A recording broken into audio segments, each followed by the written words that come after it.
Welcome everyone to my first time homebuyer's guide, where I'll be going over some inside tips into real estate purchases and going through the actual process of buying your first home. My name is Jacob Knight. I'm a real estate broker here in Helenamt, Montana and first time homeowner. So let's get into it.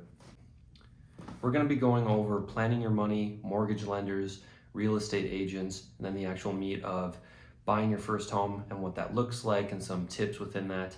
And lastly, wrapping up with renting versus buying and some home ownership tips. So the first thing you want to do is plan your money so you feel comfortable within your mortgage payments and know the timelines. When you get under contract, the standard is 30 to 45 days before closing. Now this is up to you. You can set it and come to an agreement with the seller. It could be 3 months from now, but that's kind of standard, is around 45 days.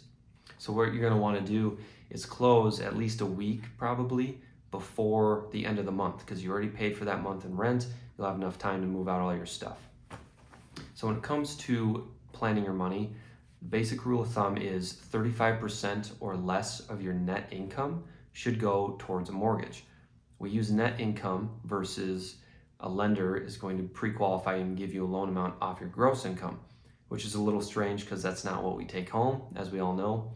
So 35% or less of a net income is a lot safer in my opinion. Another thing you can do is just lay out your expenses minus your rent and see how much you have left over. What's left over can go into your savings and can go towards a mortgage. And with a mortgage, since it's an investment, you might have some wiggle room off that 35%. Up to you there. Then we get into our costs of buying a home. That's going to be your down payment, closing costs, inspection. So your down payment, that is depending on what kind of financing you have. If you have a conventional loan, that's 5 to 20% down at closing. FHA is 3.5%, and VA and RD, rural development outside the city, is 0% down.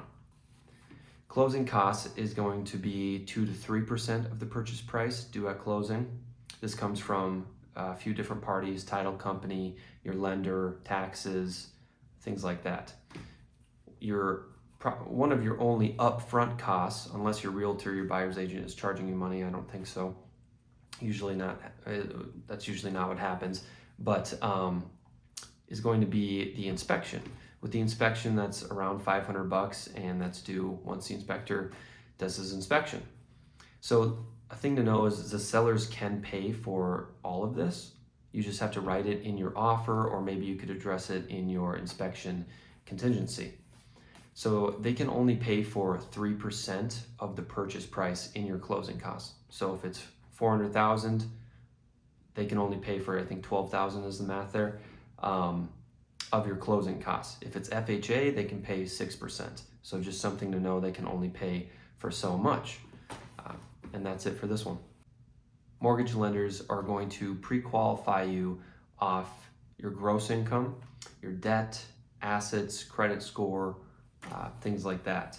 So what you're going to want to know is how much you have to put down, your loan type, a conventional FHA, your interest rate, max purchase price, things like that, and they'll give it to you right up front, and just ask for it and be aware of it. There's 3 types of mortgage lenders in my book. That's going to be direct lenders, which is usually bigger banks, mortgage brokers, that's like a Man Mortgage here in Montana, Mortgage One, things pretty much that don't have bank in their name, and then credit unions. So what I would do is compare 3 lenders. You can get this off, you can get these lenders off family or friends that you know, and do your own research, of course. I would, just Google them and look into how long they've been doing it and their reputation, just like real estate agents. But in my book, I think interest rate is a little overrated, because interest rate is going to be just about the same no matter what lender you go to. So what I would do instead, you do want to have the interest rate and check what they're charging you with each one. But if you're worried about the money part, what I would do is ask what they're charging you at closing and compare that. So what they're charging you at closing is going to be lender fees due at closing. Ask what that's going to be up front, and then the interest rate. And then also you want to see if you like them and if they're showing time and care. So I think that's a huge part just with agents. If you feel like you're kind of getting put to the side, Uh, Not a good sign if they're not picking up the phone on Saturday, those kind of things. I mean, that's unsettling as it is, and you just don't want to risk it. So those are the steps with mortgage lenders. Bonus tip for mortgage lending that I wanted to share with you. If you live in Montana, and maybe other states do this too, if you go to Montana Board of Housing, they actually offer a lower interest rate to first-time homebuyers that have met the requirements. You have to be making under a certain amount. I think it's around 100,000, maybe 120. Pass the first-time homebuyers course, which is easy and informative. And I think that's about it, but you'll have to check into it. So Montana Board of Housing, and that is an FHA loan. So like right now, interest rates are at 7% conventional, around there. If you're an FHA loan, talk to your lender about Montana Board of Housing, have them do that. And what they're at now is 5.5%. So 1.5% is a pretty huge discount. And Montana Board of Housing also offers help on the down payment. So I think it's a very low interest rate loan to you to help you with the down payment.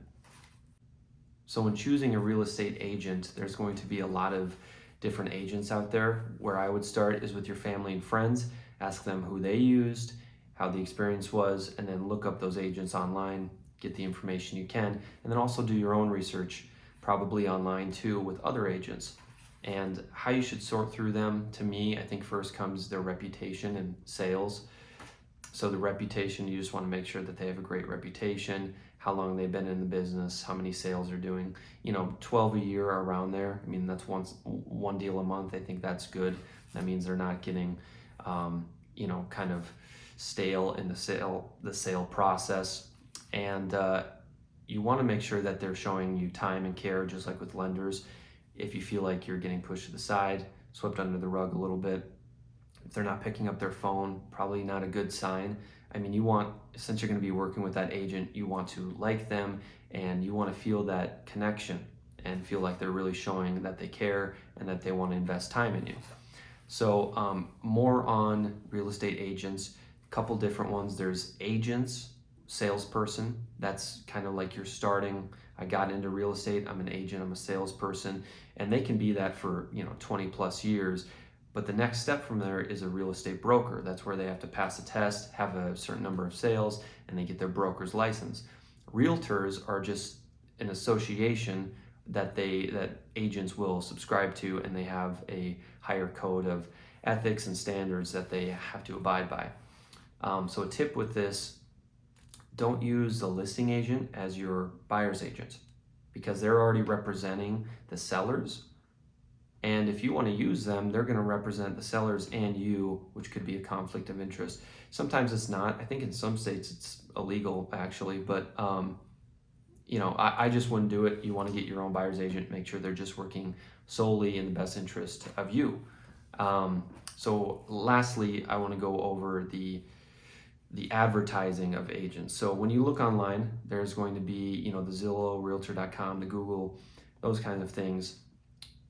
A lot of agents will say, I'm the top agent, or they're paying for these ads to show up to say, I'm the best in Helenamt, Montana, or wherever. And sometimes it'll say like little ad by it, but Zillow, Google, like I said, all those, usually the top ones that pop up, it's because they're paying Google or Zillow the most money so that they're featured number one. So they're not necessarily the best agent for you and in the city that you live in. Okay, so the actual process of buying your home, I broke it down into 4 steps. That's shopping for homes, writing up your offer, the under contract process, and then the closing process. So when shopping for homes, I believe you should look at a property multiple times. That's once in the day, once at night. So you get an overview of what the property would look like and feel like if you actually live there. When you're shopping for homes, you want to get a pulse on the market. This could be a neighborhood and this could be a city as a whole. You want to see what the average price point is. So you know if this house is undervalued or overvalued, how quickly homes are going. If they're getting multiple offers, which in the past couple of years has been very prevalent. Buyers have been doing everything they can to get a home and they're very quick on writing an offer and going to see a property because that's what the market is. It's such a seller's market, they need to do that. So get a pulse on the market that way through your agent so that you're one step ahead. And track your mistakes. If you miss out on a home, as in you wrote up an offer and didn't get it, see what you did wrong, assess with your agent of what you could do differently within your offer. Another thing when you're looking at homes, I would focus more on the unchangeable things. That is the location, maybe the layout, the construction of the home. Layout you could change, but who wants to knock down a wall? Not really me, but focus on those things versus the minor cosmetics like paint or uncleanliness, fixtures, things like that. Those can be replaced pretty easily. You'll have to include that in your budget if you want to do that, if there's a home that needs a little more updates and repairs. But I would focus on the location, the layout, things that are unchangeable, like I said. That way you're not caught in this process of looking at homes and thinking that they're going to be perfect, because no home is perfect. So writing your offer, we have contingencies and deadlines that you need to be aware of.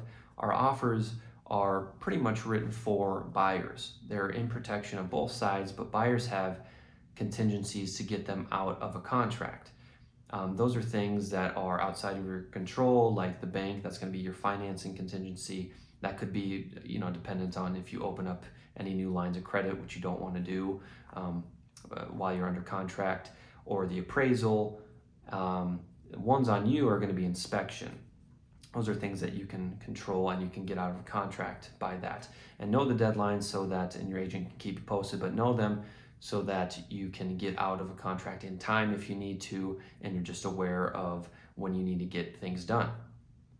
So when writing up your offer, you want to be educated on how you can separate your offer from multiple offers. This is something your agent can advise you on. One quick example is your inspection. In our inspection contingency and agreement, you can get out of a contract for pretty much any reason you see fit. What you could do is limit that to foundational issues, limit it to hazardous items like mold, right? So it's just, you're telling the seller, this is more risk for us, but we still need these things. And it's way better than just anything ever that pops up on inspection we can get out. So little things like that. Another one, earnest money. You could bump up your earnest money more to show that you're willing to lose, technically, a lot more than just the rule of thumb 1% of purchase price. So lastly, when writing your offer, you want to show your interest with your offer. And what I mean by that, if you were to lowball a home in a seller's market, or maybe even a neutral market, you're giving a window to other buyers to come in while you're negotiating and waiting for the sellers to get back to you, for other buyers to come in and write up an offer. And if there's any buyers that have already seen the property and are somewhat interested, the seller could just call those buyers and be like, hey, we got this lowball offer at this price. Can you meet in the middle? And then you are cut out of the deal, right? So, I'm not saying don't lowball. You certainly can, especially in a buyer's market where you have more power. But I just want you to show your interest with your offer. And another way to do this is include a letter to the owners about the home. You need to be a little careful with this with your agent. Your agent can help you out with fair housing laws. But all you want to do is tell them how much you love the home and how perfect it is for you. Okay, so you're under contract. That means the seller has accepted your offer. First thing you're going to want to do is deposit your earnest money. That's where you walk into the title company, drop off the check to them, or give it to your agent, and that amount is set out usually in the first page of your agreement. From there, you have your inspection. Your realtor will probably recommend a couple different inspectors. I would do your own research on them and then just go for the highest expertise. When you get that report back of the home, there's going to be a lot of things in there. The inspector will note anything he sees and anything he wants you to be aware of. And there's probably going to be a section of the most, the high concern type of items, the red flags. That's where your attention should mostly be, because there's going to be so many items on there that you might get overwhelmed if you're in the thought of all these are problems, because they're not all problems. Just a few of them probably will be. But from there, the appraisal is what's next. And the appraisal is where the bank or your lender sends out an appraiser to give them a fair value of the property so that they know they're making a safe investment. For you, that purchase price or that appraisal rather, needs to be at the purchase price or above. If it's below that, then you can either back out of the agreement due to your contingency, or you can negotiate. So for example, if the purchase price is at 400,000, appraisal came in at 380, you can either negotiate saying, okay, we'll meet in the middle at 390, which means you have to come out of pocket with 10K, right? And then they come down, the sellers, to 390. So any amount that's more than that, if appraisal's at 350 and the purchase price is 400, you have to make up that difference of whatever you come to with the seller in cash. So if you do that, you want to be making sure that the property is that fair value of 400,000, let's say, or 390. And the way you do that is through a comparable market analysis by your realtor.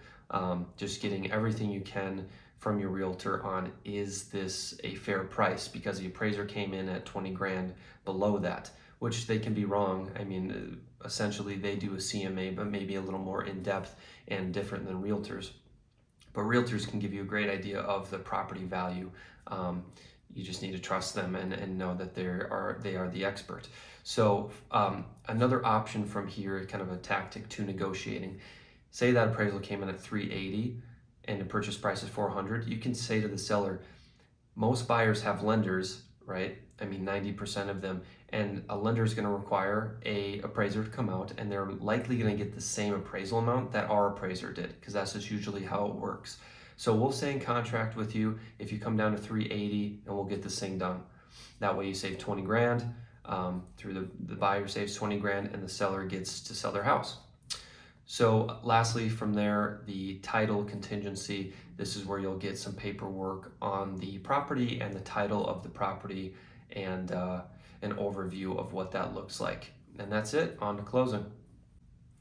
So the closing process, about a week before closing, you'll get the final disclosure statement, closing disclosure. This is going to have all your numbers in it, meaning what you're being charged, how much for what you're being charged, and the amount you have to bring to closing. And how you bring that number to closing is through a cashier's check, or you wire your money through your bank to the title company. Also, what you want to do is a final walkthrough of the property. You can go through it with your agent, and we have this part in our agreement where there needs to be a final walkthrough, because if there's any damage or something that was done in the move out process, or something you didn't see that is unacceptable, you can address it then. So when you're at closing, you bring your cashier's check if you have one, and your ID, and you sign some paperwork, and you get your keys. Your mortgage should be taken out automatic through your bank, and the only reason they would go up is your taxes. Okay, so here are some homeownership and buying tips. Number one, you can't time the market with any consistency. What I mean by this is, maybe you can do it once where you time the market and you made a perfect investment, but it's rare and it's hard to do. So it's better, just like the stock market, to get in the market and ride it out until it's back up, versus trying to time that, because it's so hard to do. Second is, don't buy a home with the thought of the value of my home is going to go up immediately. Sometimes it does, even within a year or two, it'll go up, just like the past couple of years. But in general, your mindset should be longer term, 3+ years. Third, when interest rates are up, prices are down. What do I mean by this? When interest rates are up, that means the Fed is trying to slow the buyers down so that prices will come down. When it's inversed, interest rates are low, prices are usually high, because all the buyers want to buy when interest rates are low, jacking up the prices. Something to keep in mind, you can't change your purchase price, but you can change your interest rate. This is through an interest rate buy down, which you can do before closing, or if you close and years down the road, interest rates are lower than what you bought at, you can refinance. And lastly, interest payments rather are a tax write-off. Renting versus buying. So my philosophy is, you should buy as soon as you're comfortably able to. And comfortably, I mean you need to know why you're buying, and you need to have your financials in order so that you feel comfortable. But you should buy as soon as you feel comfortable. just not to gloat, but as an example, I bought my home in 2021. That was at the top of the market. Thankfully, interest rates were low, so I felt more comfortable. But it was a home I wanted.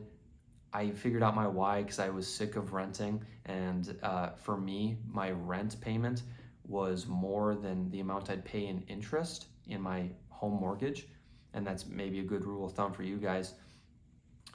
But it just made sense for me, and I did it, and thankfully, I mean, my home has only gone up in value, which is crazy, but that wasn't my mindset. My mindset was, I'll just live here because it's great and I love it, and once it comes up in value, and that could take a while, great, right? So buying isn't always better than renting. I would say renting has some advantages. You have less maintenance, right? If you were a homeowner and you were trying to buy another home, you have to sell usually that home that you're living in to go buy another home. So on paper, that's a home to sell contingency. That looks to the seller of the home you're trying to buy as more risk because that purchase is due upon your home selling versus you as a renter, you can just go buy that home without any sort of thing.